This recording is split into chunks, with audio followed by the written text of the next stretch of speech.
अस्सलाम वालेकुम। I am your computer science instructor Samia Ijaz और आज हमारा कंप्यूटर साइंस का टॉपिक है फ़्लो चार्ट। फ़्लो चार्ट को डिस्कस करते हुए हम पहले चेक करेंगे कि फ़्लो चार्ट होता क्या है। ठीक है, तो पहले हम देखेंगे फ़्लो क्या है। फ़्लो हमारे पास क्या होता है, सीक्वेंस होता है। सीक्वेंस होता है, इसके अलावा हम इसे कह सकते हैं क्या है, कॉन्टीन्यूअस सप्लाई है। कॉन्टीन्यूअस सप्लाई, सप्लाई किस चीज़ का है, चार्ट्स का। आगे हम चार्ट देखते हैं। चार्ट हमारे पास क्या होता है, चार्ट हमारे पास होता है अ शीट ऑफ इंफॉर्मेशन और a piece of information in a form of diagrams और टेबल्स।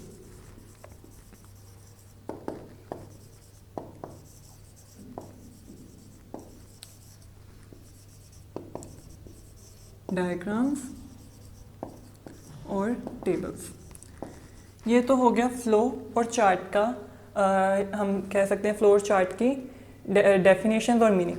अब जब हम फ्लो चार्ट को इकट्ठा देखें तो हम क्या कह सकते हैं, ये क्या है, डायग्राम्स का सीक्वेंस है या टेबल्स की कॉन्टीन्यूअस सप्लाई है। कॉन्टीन्यूअस सप्लाई, अब इन दोनों को हम अगर सिंगल वर्ड में देखना चाहें तो फ्लो चार्ट को हम कह सकते हैं कि ये हमारे पास क्या है, सिक्वेंशियल डायग्राम है।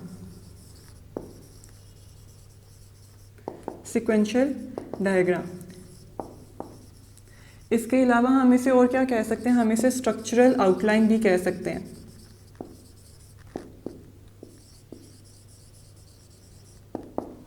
ठीक, और स्ट्रक्चर आउटलाइन है तो हम इसे ग्राफिकल रिप्रेजेंटेशन भी कह सकते हैं, क्योंकि हमारे पास डायग्राम्स क्या होती हैं, ग्राफिक्स होती हैं और हमने उन्हें एक सीक्वेंस में रिप्रेजेंट किया हुआ है, तो ये सिक्वेंशियल रिप्रेजेंटेशन हो गई और यहाँ ग्राफिकल रिप्रेजेंटेशन हो गई। ठीक है, तो यहाँ तक हमारे पास किसका मीनिंग आ गया, फ्लो चार्ट का मीनिंग आ गया। अब हम इसकी अपनी प्रॉब्लम सॉल्विंग में डेफिनेशन देख लेते हैं। इसकी डेफिनेशन हम कैसे कर सकते हैं, इन्हीं मीनिंग्स को यूज़ करते हैं। हमारे पास क्या है, सिक्वेंशियल डायग्राम है, किसकी, स्टेप्स की, टू सॉल्व अ प्रॉब्लम। क्योंकि हम फ्लो चार्ट अपना किस लिए यूज़ कर रहे हैं, हम प्रॉब्लम सॉल्विंग में अपना फ्लो चार्ट पढ़ रहे हैं और हम प्रॉब्लम सॉल्विंग के लिए किस यूज़ कर रहे हैं, अपना फ्लो चार्ट। तो हम इसकी डेफिनेशन लिख सकते हैं कि it's a sequential diagram of steps, it's a structural outline of steps और it's a graphical representation of steps. ऊपर से इनमें से कोई भी एक वर्ड आ जाएगा जो कि एक फ्लो चार्ट को शो करेगा, तो और हम ये लिख देंगे of steps to solve a problem.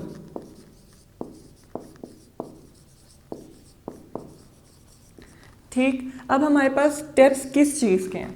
ठीक है, स्टेप्स हैं प्रॉब्लम को सॉल्व करने के लिए, और हमने यहाँ पे क्या है, ग्राफिकल रिप्रेजेंटेशन ऑफ स्टेप्स, यानी स्टेप्स को हमने ग्राफिकली रिप्रेजेंट करना है। तो हम यहाँ पे कह सकते हैं कि स्टेप्स हमारे पास क्या हैं, ईच स्टेप क्या करेगा, एक सिंबल यूज़ करेगा।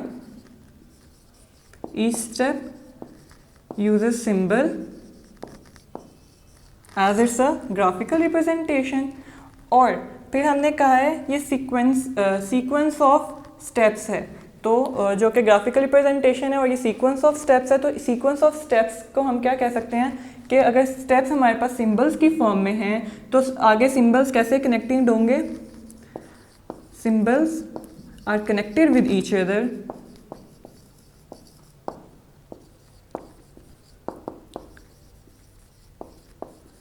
With the help of arrows. Arrows किसको शो करेंगे, सीक्वेंस को शो करेंगे। तो क्या हो जाएगा, symbols are connected with each other with the help of arrows, and that arrows, what will that arrows show, that arrows will represent the sequence। arrows हमारे पास क्या रिप्रेजेंट करेंगे, सीक्वेंस रिप्रेजेंट करेंगे। ठीक है, तो ये हमारे पास क्या हो गई, डेफिनेशन हो गई फ्लो चार्ट की। तो यहाँ पे इस डेफिनेशन से हमें क्या पता चला है, हमें इस डेफिनेशन से पता चला है कि हमारे पास फ्लो चार्ट क्या है, स्टेप्स है प्रॉब्लम को सॉल्व करने का। हर स्टेप क्या होगा, एक सिंबल यूज़ करेगा और वो सिंबल्स आपस में एक दूसरे से कनेक्टेड होंगी सीक्वेंस को शो करने के लिए with the help of arrows. ठीक है, ये अब हम डेफिनेशन के बाद हम देखते हैं कि इसकी इंपॉर्टेंस क्या है, फ्लो चार्ट की इंपॉर्टेंस क्या है प्रॉब्लम सॉल्विंग में। ठीक है, पहले हम एक एग्जांपल देखते हैं, फिर उससे हम अपनी इंपॉर्टेंस चेक करेंगे। क्या होता है, हमने यहाँ पे देखा ग्राफिकल रिप्रेजेंटेशन है स्टेप्स की टू सॉल्व अ प्रॉब्लम। तो अब हमने क्या करना है, एक एग्जांपल ले लेते हैं कि हमने अपने शू लेस जो है टाई करने हैं। तो उसके लिए हम क्या करेंगे, स्टेप्स चेक करें। हम करते हैं स्टार्ट करने के बाद हम क्या कहेंगे, वेयर सॉक्स पहने, फिर wear shoes, tie laces and then stop, it's ended। ये मेरे पास क्या आ गए, स्टेप्स आ गए। किसी भी चीज़ को सॉल्व करने के लिए एरोज ने शो करवा दिया कि क्या है, सीक्वेंस है। पहले आपने सॉक्स पहनने, शूज़ पहने, फिर लेसेस टाई करने एंड देन स्टॉप कर जाए। फिर हमने कहा था स्टेप्स क्या करेंगे, सिंबल्स को यूज़ करेंगे। तो यहाँ पे हम स्पेसिफिक सिंबल्स यूज़ कर लेंगे जो कि हमारी प्रॉब्लम को सॉल्व करते हुए हमें हेल्प दे रहे थे। ठीक, तो ये हमारे पास क्या हो गया, एक सिंपल फ्लो चार्ट हो गया। अब इसको देख के हम बता सकते हैं कि इम्पोर्टेंस क्या है। हमने एक प्रॉब्लम को सॉल्व करना था, तो प्रॉब्लम कैसे कितनी जल्दी सॉल्व हो गई अगर हमने ये एक स्पेसिफिक सीक्वेंस बना लिया था। तो इम्पोर्टेंस क्या हो गई, वी यूजुअली क्विकली अंडरस्टैंड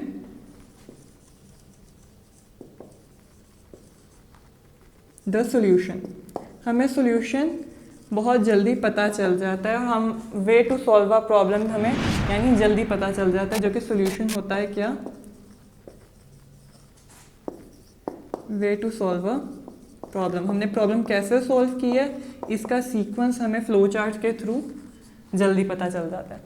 ठीक है, इसके अलावा अगर कहीं पे कोई मेरे जो है प्रॉब्लम आ रही है, कोई एरर आ रहा है, तो वो भी मुझे जल्दी डिटेक्ट कर लूँगी। तो इससे क्या होगा, it's an effective way to detect our problems और errors. Effective way to verify errors. ठीक, तो ये हमें क्या शो कर रहा है कि हमने इसे बहुत जल्दी अपने एरर्स और कहीं प्रॉब्लम आ रही है वो भी हमने जल्दी डिटेक्ट कर ली है और हमें जल्दी से पता चल गया कि सॉल्यूशन कैसे निकाला है हमने थ्रू अ फ्लो चार्ट। तो ये आ गया इसकी इंपॉर्टेंस में। आगे हम इसकी देख लेते हैं रिक्वायरमेंट्स।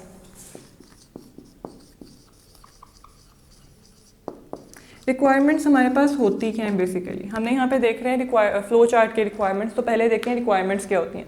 रिक्वायरमेंट्स होती हैं हमारी डिमांड्स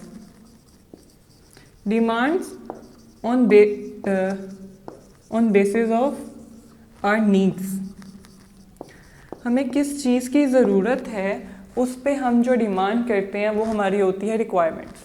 अब फ्लो चार्ट को बनाने के लिए हमारी नीड क्या, हमने फ्लो चार्ट बनाना है तो इस पे हमने क्या डिमांड्स करनी है, इसमें हमें किन चीज़ों की ज़रूरत है हमने ये बताना है। अब हमने क्या किया, यहाँ पे हमने जो है एक प्रोसेस परफॉर्म करवाया शू लेसेस टाई करने का। तो उससे पहले हमने देखा कि पहले हमें सॉक्स पहनने हैं, शूज़ पहनने हैं, फिर जो है लेसेस टाई करने हैं। तो इसमें हमारे पास क्या होगा, पहले हमारे पास सॉक्स और शूज़ होने चाहिए। तो यहाँ पे जो सॉक्स और शूज़ हमारे पास होने चाहिए वो हमारे पास क्या होंगी, इनपुट्स होंगी। तो रिक्वायरमेंट्स में सबसे पहला क्या आ गया, इनपुट्स। अब इनपुट्स हमारे पास क्या होती हैं, इनपुट्स होती हैं जो कि यूज़र ने हमें फ्लो चार्ट में देनी है या प्रॉब्लम को सॉल्व करवाते हुए हमने यूज़र से लेनी है, तो वो हमारे पास आ जाती हैं इनपुट्स में। अब इनपुट्स में हमने देखना क्या है कि हमारे पास कितनी इनपुट्स हैं, हमें कितनी चीज़ें चाहिए और उनकी टाइप क्या है। तो यहाँ पे हम इनपुट्स में क्या देखेंगे, number of data that we need from the user और उनकी टाइप्स। तो टाइप्स ऑफ डाटा यानी किस तरह का डाटा हमें चाहिए, आइदर हमें कोई नंबर्स चाहिए, हमें कोई अल्फ़ाबेट्स चाहिए। तो वो जो चीज़ें हमें चाहिए वो इनपुट्स में आ जाएंगी। तो उनका कितनी चाहिए और उनकी टाइप क्या है वो सारी हमने इनपुट्स के अंदर चेक करनी है। फिर हमने उन पर कोई प्रोसेस परफॉर्म करवाना है। यहाँ पे हम जो है सॉक्स और शूज़ हम मुझे चाहिए थे, वो मेरे पास इनपुट्स में आ गए। अब वो मैंने पहनने हैं, तो ये पहनने वाला क्या है, ये एक प्रोसेस है। ठीक है, तो वो हमारे पास इनपुट्स के बाद हम क्या करते हैं, उन पर प्रोसेसिंग करते हैं। अब प्रोसेसिंग से क्या मतलब है, प्रोसेसिंग से मतलब है कुछ एक्शंस परफॉर्म करवाना। एक्शंस परफॉर्म करवाना यानी कुछ कैलकुलेशंस या ऑपरेशंस करना अपने यूज़र के दिए हुए डाटा के ऊपर। हम इनपुट के ऊपर कुछ कैलकुलेशंस या कुछ ऑपरेशंस परफॉर्म करवाएंगे, तो वो सारी किस में आ जाएगी, प्रोसेसिंग में। तो प्रोसेसिंग क्या है, परफॉर्मिंग ऑपरेशंस, ऑपरेशंस और कैलकुलेटिंग थिंग्स, कैलकुलेशन। ठीक, तो ये हमारे पास क्या आ गया है, प्रोसेसिंग में आ गया।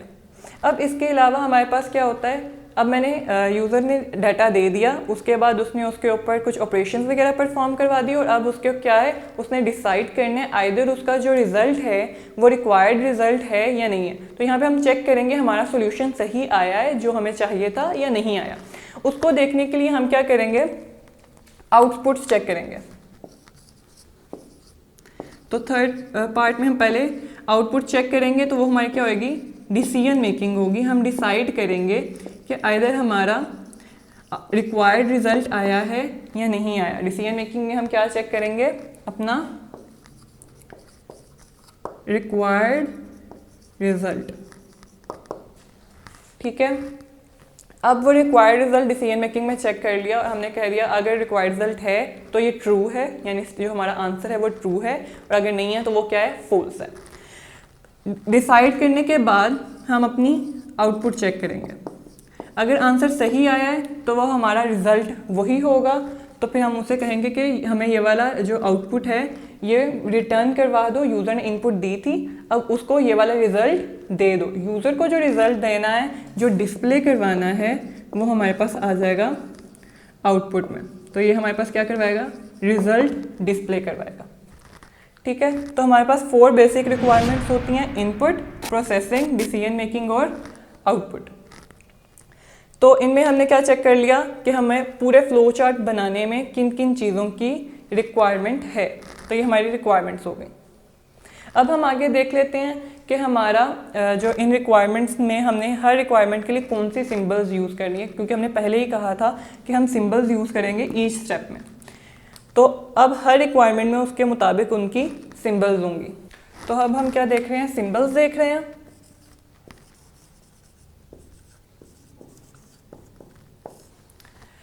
सिंबल्स क्या होती हैं, सिंबल्स होती हैं कोई भी साइन जिससे हमें पता चल जाए कि ये चीज़ क्या है, रादर देन हम पूरी एक स्टेटमेंट लिखने के सिर्फ वो एक पिक्चर या वो एक साइन शो करें और उस यूज़र को या जो भी वो चीज़ देख रहा है उसे पता चल जाए कि ये पिक्चर क्या कह रही है। ठीक है, अब इसके हम एग्जांपल ले लेते हैं। अक्सर रोड्स के ऊपर हम वहाँ पे पार्किंग वाला साइन के ऊपर एक इस तरह का क्रॉस लगा होता है, तो हमें पता चल जाता है कि यहाँ पे हमने पार्किंग नहीं करनी। तो क्या है, यहाँ पिक्चर पे कुछ लिखा नहीं हुआ, ये नहीं लिखा हुआ कि this place is not use for parking, उन्होंने सिर्फ पार्किंग लिख के ऊपर वो क्रॉस लगा दिया, तो हमें पता चल गया कि यहाँ पे पार्किंग अलाउड नहीं है। तो ये क्या है, ये एक सिंबल है। इसी तरह हम फ्लो चार्ट में कुछ सिंबल्स यूज़ करेंगे ताकि हमें पता चल जाए कि ये हमारी कौन सी रिक्वायरमेंट है या कौन सी चीज़ को रिप्रेजेंट कर रहा है। तो यहाँ पे हमने कहा था फ्लो चार्ट में कि ये क्या है, सीक्वेंस ऑफ स्टेप्स है। सीक्वेंस ऑफ स्टेप्स को हमने कहा था एरोज के थ्रू हम शो करेंगे। ठीक है, तो वो जो एरोज होंगे हम उन्हें क्या कहते हैं, तो सबसे पहले तो हमने सीक्वेंस शो करवाना था। तो सीक्वेंस शो करवाने के लिए हमने क्या यूज़ किया, फ्लो लाइंस यूज़ किया। तो फ्लो लाइंस हमारे पास क्या होती हैं, हमारे पास एरोज होते हैं जो कि हमारे सीक्वेंस को शो कर रहे होते हैं। आइदर ये लीनियर फ्लो चार्ट है, लीनियरली सीक्वेंस चल रहा है, या अप टू डाउन चल रहा है, या डाउन टू अप चल रहा है। तो ये जितनी भी लाइंस होंगी हम इन्हें कहेंगे फ्लो लाइंस, जो कि हमारे पास क्या रिप्रेजेंट करेंगी, सीक्वेंस को। ठीक है, आगे हम इनके आगे एरोज बनाएंगे, तो एरो से पता चलेगा किस डायरेक्शन में हमने जाना है। ठीक, अब फ्लो लाइंस आ गई, उसके बाद हमने यूज़र से डाटा लेना है। हम यूज़र से डाटा लेंगे यानी इनपुट्स लेंगे। तो इनपुट्स हमारे पास क्या होती हैं, हम वो चेक कर लेंगे इनपुट्स के लिए कौन सा सिंबल आता है। इनपुट हमने यूज़र से लेनी है, ठीक है, तो हम उसके लिए एक सिंबल यूज़ कर लेते हैं जो कि हमारे पास क्या है, पैरेललोग्राम। मोस्ट इम्पॉर्टेंट थिंग कि आपने सिंबल्स बहुत अच्छे तरीके से बनानी है। अक्सर बच्चे क्या करते हैं, इनपुट आउटपुट की सिंबल को प्रोसेसिंग के साथ मिक्स कर जाते हैं क्योंकि वो प्रॉपरली लाइंस उसको नहीं लगाते। तो ये हमारे पास क्या है, इनपुट्स आ जाती हैं। तो इनपुट के लिए हमने क्या यूज़ करनी है, पैरेललोग्राम यूज़ करनी है। पैरेललोग्राम के अंदर हम कुछ भी लिखेंगे तो हमें पता चल जाएगा ये हमने क्या लेनी है, इनपुट्स लेनी है। अब हमारे पास जो है आउटपुट के लिए भी यही सिंबल यूज़ हो रही है। अब हमें कैसे डिफरेंस पता चलेगा कि ये वाली सिंबल मैंने पर्टिकुलरली इनपुट के लिए यूज़ किया या आउटपुट के लिए यूज़ किया। इनपुट के लिए यूज़ किया तो ये क्या होगी, राइट आफ्टर स्टार्ट, जब जहाँ पे मैं अपना जो फ्लो चार्ट बना रही होंगी तो उसके बिल्कुल स्टार्ट में ही ली होगी। और जब आउटपुट के लिए यूज़ होगी तो फ्लो चार्ट एंड होने से पहले मुझे उसकी जो है रिजल्ट मिलेगा, तो मैं इसे कह दूंगी ये वाली सिंबल क्या है, आउटपुट के लिए। अगर फ्लो चार्ट के स्टार्ट में ली हुई है तो वो मेरे पास इनपुट है, और अगर मैंने उसको रिजल्ट शो करवाने के लिए एंड पे लिया हुआ है तो वो मेरे पास क्या है, आउटपुट है। और इनकी सिंबल दोनों के लिए सेम है, जो कि हमारे पास क्या है, एक पैरेललोग्राम है।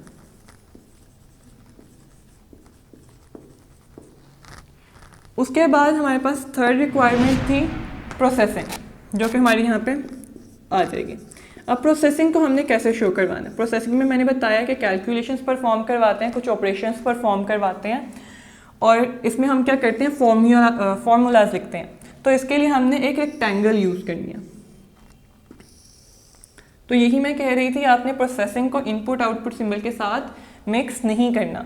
इनपुट आउटपुट के लिए हमारे पास क्या होगा, यहाँ पे ये लाइंस टेढ़ी जाएंगी, ठीक है, लेकिन पैरेललोग्राम में हमारे पास क्या है, सीधी लाइंस आएंगी, क्योंकि ये क्या एक रेक्टेंगल है। इसके अंदर हम कोई भी अपना फॉर्मूला लिख देंगे जो कि हमने ऑपरेशंस परफॉर्म करवाने के लिए यूज़ करना। तो ये हमारे पास आ जाएगा प्रोसेसिंग में, ठीक। प्रोसेसिंग के बाद हमने कहा था हम डिसाइड करेंगे आइदर हमारा रिजल्ट सही है या नहीं है। उसको चेक करने के लिए हमारे पास कौन सी सिंबल यूज़ हो रही है डिसीजन मेकिंग के लिए,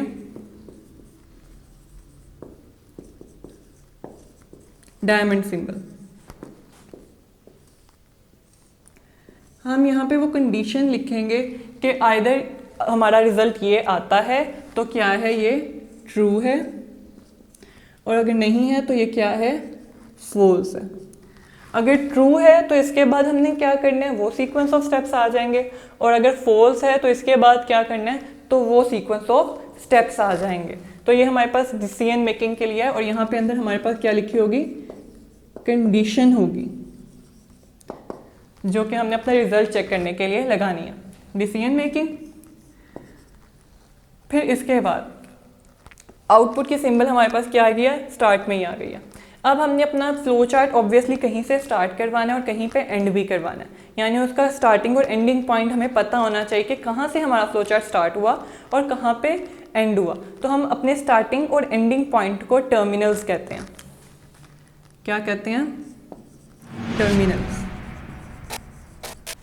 ठीक। इसके लिए हम एक ओवल शेप यूज़ कर लेते हैं। अगर ओवल शेप सही नहीं बन रही तो उसे कोशिश करें कि सही बनाएं, वरना ऊपर स्ट्रेट लाइंस लगा के साइड से कर्ल कर दें, तो ये भी हमारे पास एक स्टार्टिंग की सिंबल आ जाएगी। अब जैसे कि हमने इनपुट और आउटपुट के लिए सेम जो है सिंबल यूज़ की है, इसी तरह हम अपने टर्मिनल सिंबल्स भी सेम यूज़ करेंगे, यानी स्टार्टिंग और एंडिंग के लिए हमारे पास सेम सिंबल आएगी, ठीक है।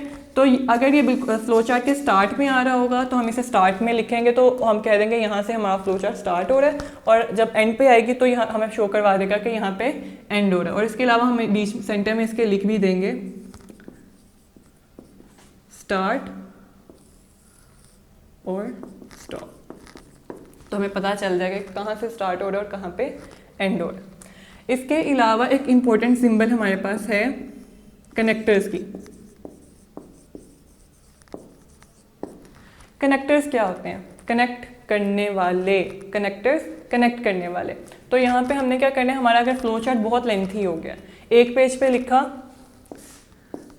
पूरा नहीं आया, मैं दूसरे पेज पे चली गई, और इसी तरह अगर बहुत ज़्यादा कॉम्प्लेक्स था तो बहुत ज़्यादा लेंथी होता गया। ये हमारा क्या हो गया, फ्लो चार्ट चल रहा था और इसे हो गया, यहाँ पे था स्टार्ट और यहाँ पे था एंड। अब यहाँ पे मुझे पता नहीं था कि अगर इसके बाद आ रहा है, यहाँ पे एक लाइन जा रही है और यहाँ पे कुछ एंटर हो रहा है, तो आइदर यहाँ इसकी एंडिंग वाली कौन से, इसके एंडिंग के बाद कौन से वाली डायग्राम का जो है सीक्वेंस आना चाहिए, कौन से पेज का सीक्वेंस आना चाहिए। तो यहाँ पे हम इसके लिए क्या करते हैं, कनेक्टर्स लगा देते हैं। कनेक्टर्स की सिंबल होती है सर्कुलर, ठीक है, हम कनेक्टर्स लगा देते हैं। मैंने यहाँ पे भी कनेक्टर लगा दिया, यहाँ पे भी, ये पेज एंड हुआ यहाँ पे भी और यहाँ पे भी, और फिर इसके स्टार्ट में भी आना था।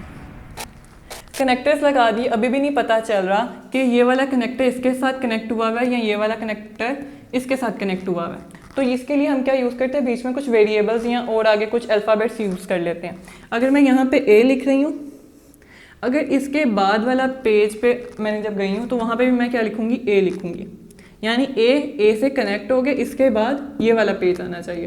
फिर मैं बी लिख दूँगी, बी से कनेक्ट कर दूँगी, सी लिख के सी से कनेक्ट कर दूँगी। तो इसलिए हम क्या यूज़ कर लेते हैं, कनेक्टर्स यूज़ कर लेते हैं। और ये हमारे पास सारे सिंबल्स होते हैं। तो स्टार्ट के बाद यहाँ पे एंड हो जाएगा और यूँ हम उसका फ्लो चला लेंगे। तो ये कॉम्प्लेक्स जो है फ्लो चार्ट्स के लिए हमारे पास यूज़ होता है। तो बेसिकली हमारे पास 6 सिंबल्स थी जो कि हमने यूज़ करनी थी फ्लो चार्ट में। अब इन सिंबल्स को यूज़ कैसे करना है और कहाँ पे करना है ये हम देखेंगे इसके एग्जांपल्स में। तो आगे हम इसकी क्या देख लेते हैं, एग्जांपल्स चेक कर लेते हैं। हम क्या देखने लगे अपने फ्लो चार्ट की,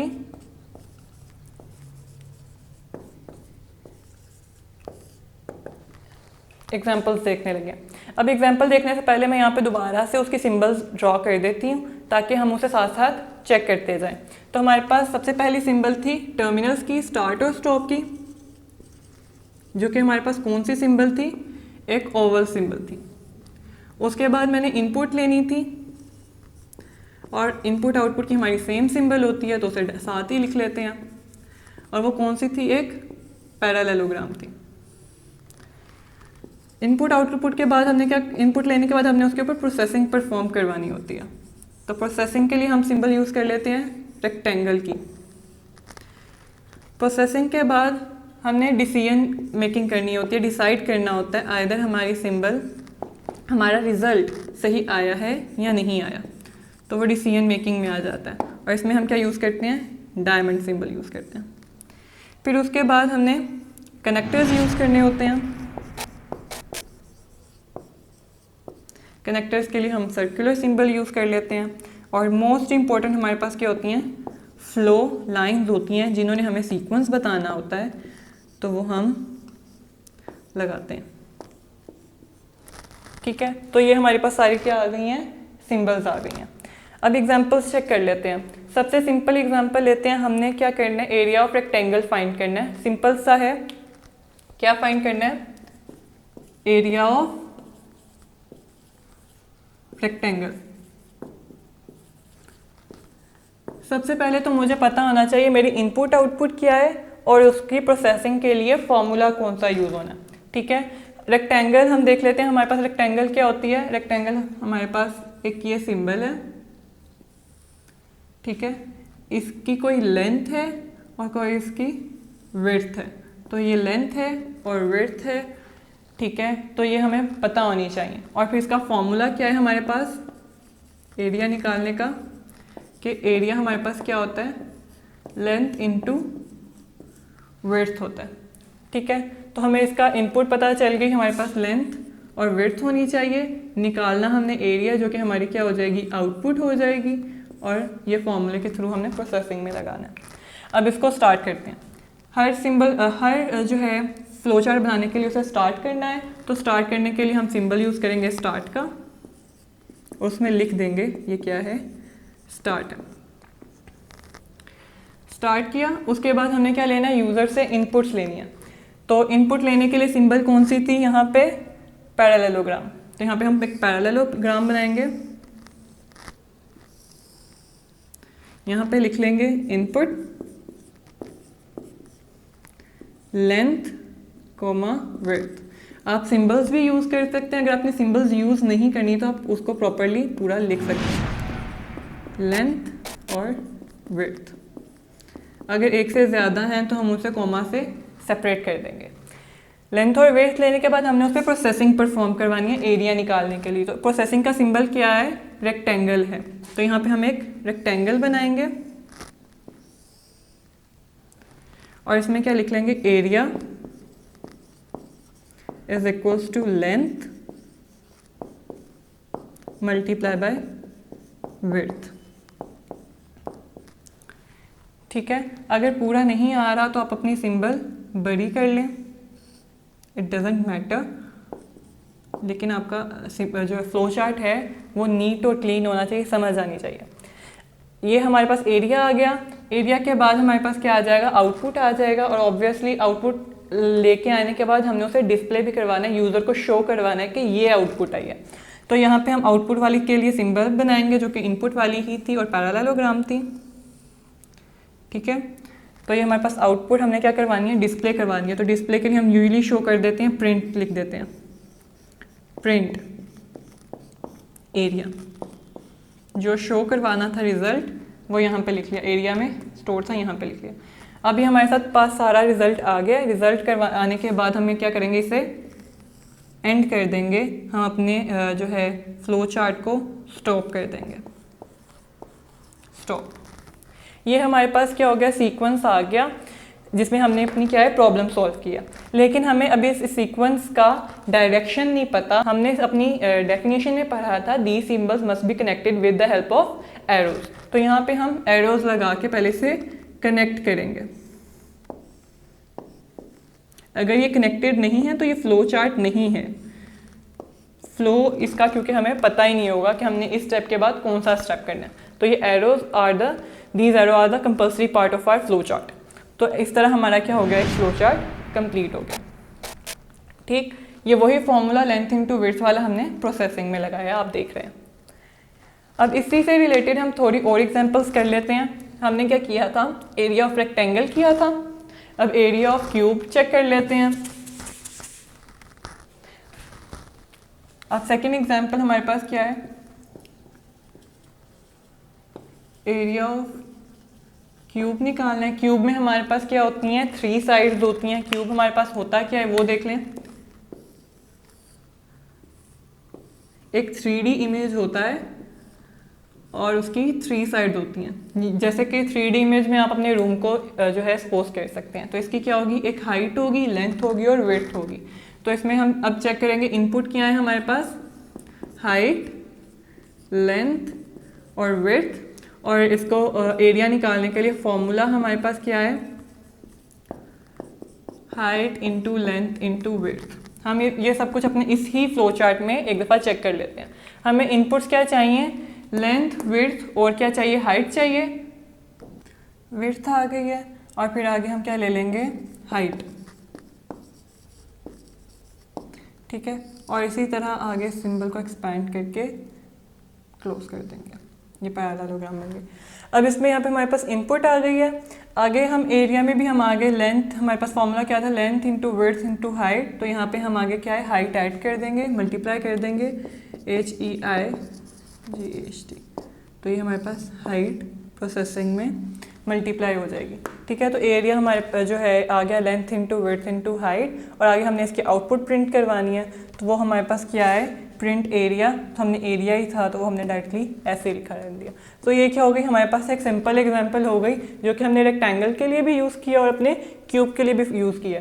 क्या हुआ, सिर्फ नंबर ऑफ इनपुट्स यहाँ पे चेंज हो गई और साथ उससे जो हमारी शेप से रिक्वायर्ड फार्मूला था उस पे हमारा फार्मूला थोड़ा सा चेंज हो गया। उसके अलावा सिंपल में हमारे पास होता क्या है, जो है टर्मिनल सिंबल्स यूज़ हुई हैं, इनपुट आउटपुट सिंबल यूज़ हुई है और प्रोसेसिंग सिंबल यहाँ पे यूज़ हो गई है।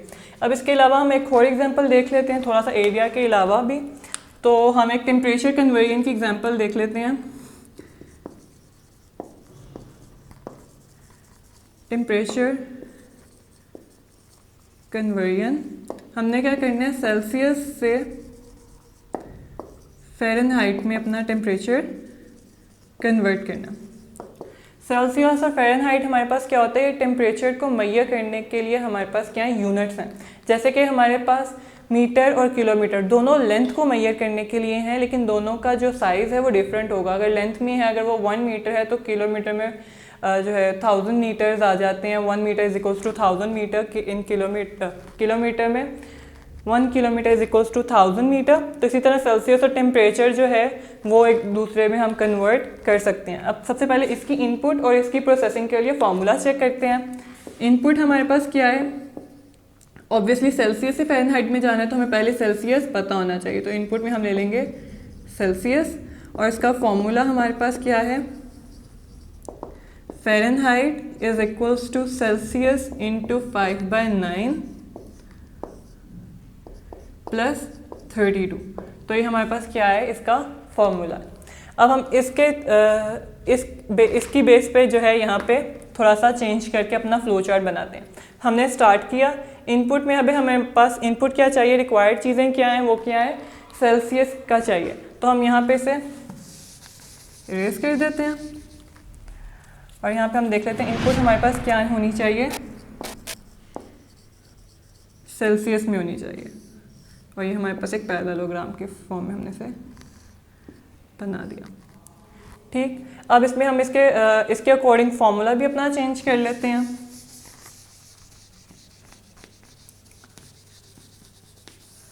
तो फॉर्मूला हमारे पास क्या है, Fahrenheit is equals to Celsius multiply by 5/9 plus 32। तो हमने ये यहाँ पे क्या आ गया, फॉर्मूला आ गया। सिंपल आपने सही बनानी है बिल्कुल कॉपी पे, तो आप उसके लिए देख लीजिएगा। ठीक है, आगे हमने प्रिंट क्या करवाना है, हमारे पास जो रिज़ल्ट आया हमने वो प्रिंट करवाना है अपनी आउटपुट में। तो वो इस केस में हमारे पास एरिया नहीं है, हमारे पास क्या है, फ़ारेनहाइट है। तो हम यहाँ पे अपने क्या डिस्प्ले करवाएंगे, फ़ारेनहाइट का रिज़ल्ट। उसके लिए भी हमारे पास पैरेललोग्राम होती है और ये हमारा कंप्लीट हो गया। क्या था, इनपुट ले ली, प्रोसेसिंग परफॉर्म करवाई और आउटपुट आ गई, और ये हमारे पास टर्मिनल्स आ गए और उनका फ्लो। तो फ्लो चार्ट में हमारे पास बेसिक चीज़ें ही ये होती हैं, तो हमने उसके लिए एक सिंपल सा फ्लो चार्ट बनाया। ठीक है, अब हमारे पास हर बार जो है फ्लो चार्ट सिर्फ इन्हीं 3 चीज़ों पे और इतने ही स्टेप्स पे नहीं होता। ये हमारे फ्लो चार्ट हमारी रिक्वायरमेंट और हमारे स्टेटमेंट पे और प्रॉब्लम पे डिपेंड करता है। अगर हमारी जो है प्रॉब्लम सॉल्व करना कॉम्प्लेक्स है तो उसके लिए एक फ्लो चार्ट भी कुछ लेंथी होगा। ठीक है, और अगर हमारे पास सिंपल सी प्रॉब्लम है, जैसे कि हमने अभी यहाँ पे किया है, जैसे कि area of rectangle, area cube और टेम्परेचर कन्वर्जन किया है, इसमें सिंपल था, हमें सिर्फ इनपुट लेनी थी, प्रोसेसिंग करवा के उसे आउटपुट दे देनी थी। तो सिंपल प्रोग्राम्स के लिए हम सिर्फ इतने ही स्टेप्स परफॉर्म करवाते हैं। इसके अलावा आप यूँ भी कर सकते हैं, जहाँ पे हमारे पास length into width into height आ रहा है, हमने यहाँ पे 3 इनपुट्स ली थी, तो हम इनके लिए अलग-अलग 3 इनपुट सिंबल्स यूज़ करें। इससे क्या होगा, हमारा फ्लो चार्ट थोड़ा सा लंबा हो जाएगा। हमने हर चीज़ के लिए एक अलग स्टेप किया है, तो लेकिन वो ज़्यादा इफेक्टिव वे नहीं है। मैं आपको क्या कह रही हूँ, क्या करें, हम यहाँ पे इनपुट हम यहाँ पे डायरेक्ट ले रहे थे, इनपुट जो है तीनों एक ही दफ़ा, लेंथ विड्थ हाइट। अगर ऐसे नहीं लेनी तो हर एक के लिए अलग अलग सिंबल यूज़ कर लेंगे फिर हम, जिसकी वजह से हमें 3 सिंबल्स यूज़ करनी पड़ेंगी। और यहाँ पे भी हम इनपुट लेंथ, इनपुट विड्थ और इनपुट हाइट करेंगे। मगर ये हमारे पास इफेक्टिव वे नहीं है। सिंपल वे यही है कि हम एक ही स्टेप के अंदर अपनी सारी इनपुट्स ले लें और एक ही स्टेप के अंदर सारी आउटपुट्स शो करवा दें। और फार्मूलाज भी कोशिश करें कि एक ही सिंबल के अंदर सारी प्रोसेसिंग के जितने भी फार्मूलाज हैं वो लिख लें। अगर नहीं है तो आप उसके लिए डिफरेंट सिंबल्स यूज़ कर सकते हैं, हर फार्मूला के लिए अलग सिंबल यूज़ कर सकते हैं। तो ये सिंपल थी। कॉम्प्लेक्स वाली जो प्रॉब्लम्स हैं वो हम अपने नेक्स्ट लेक्चर में जो है इंशाल्लाह करेंगे, और अभी के लिए सिर्फ इतना ही। अब हमने आज पढ़ा क्या क्या है वो एक दफ़ा रिवाइज कर लेते हैं। सबसे पहले हमने किया था अपना फ्लो और चार्ट की मीनिंग चेक किए थे, उसके बाद हमने उसकी प्रॉपर डेफिनेशन चेक की, फिर हमने इंपॉर्टेंस देखी कि फ्लो चार्ट की प्रॉब्लम सॉल्विंग में इंपॉर्टेंस क्या है। उसके बाद हमने जो है रिक्वायरमेंट्स चेक की थी, फ्लो चार्ट में हमें किस किस चीज़ों की जो है नीड होती है, हमें क्या क्या चीज़ें चाहिए होती हैं फ्लो चार्ट बनाने के लिए। उसके बाद हर चीज़ों के लिए अलग अलग सिम्बल्स थी, तो हमने सिम्बल्स चेक की, वो हमने यहाँ पर अभी भी लिखी हुई है कि हमारे पास कौन कौन सी सिम्बल्स होती हैं, और फिर इन सिंबल्स को कैसे यूज़ करना है, प्रॉब्लम कैसे सॉल्व करने के लिए कैसे इन जो है सिंबल्स का सीक्वेंस आना चाहिए, तो वो हमने उसके लिए कुछ सिंपल सी एग्जांपल्स देख ली हैं। तो यहाँ पे अपना लेक्चर वाइंड अप करते हैं। अगर आपको आज के लेक्चर में कोई भी प्रॉब्लम है, कोई भी क्वेश्चन है, तो आप नीचे कमेंट्स में पूछ सकते हैं। आपके जो है क्वेश्चंस का आंसर नेक्स्ट लेक्चर में इंशाल्लाह किया जाएगा।